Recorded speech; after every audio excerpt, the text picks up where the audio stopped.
No experience? No problem. Let's dive into the topic of how to start without experience at all.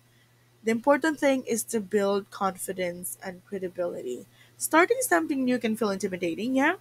Especially if you don't have a formal background in virtual assistant. But that's fine.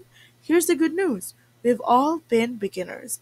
What matters most is your willingness to learn and your determination to deliver real value to clients. That's the most important thing. Believe in your ability to learn and deliver great value. So here are three things to build credibility. First is to offer trial projects or reduce your rates. Kung kaya mo at comfortable ka mag-offer ng trial projects o discounted rates para sa first few clients mo, ito ang benefits. First, mababa ang risk para sa kanila. Kaya mas mataas ang chances na tanggapin ka nila. Second, pag nagustuhan nila ang trabaho mo, magkakaroon ka ng positive testimonials na magagamit mo sa portfolio mo.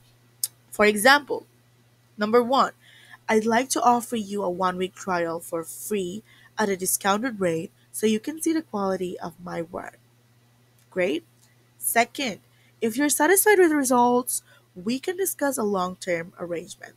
That is possible. So if satisfied ang clients mo sa trabaho mo, there's a chance na ilo long term kanila or they will offer you a great proposal. So yeah, that's a good chance as well. Second is showcase your passion and eagerness to learn. Pag nag-pitch ka sa potential clients mo, ipakita ang passion mo at willingness to learn. Hindi kailangan magpanggap na alam mo na lahat.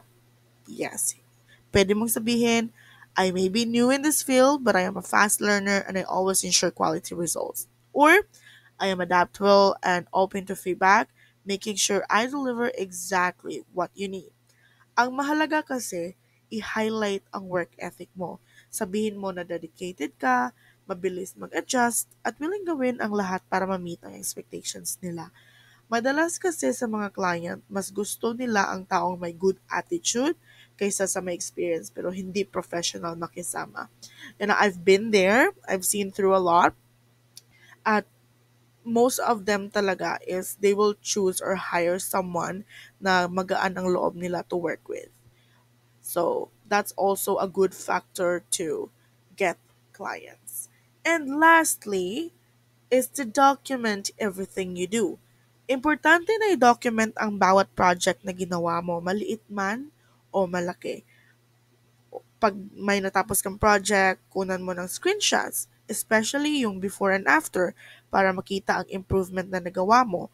Kung may feedback ang client, isave ito. Pwede mong gamitin as testimonials. For example, gumawa ka ng social media graphics? Great. Ipakita ang designs mo sa portfolio mo. Nakaayos ka ng email management system? Perfect! Mag-screenshot ng organized inbox o folders na ginawa mo.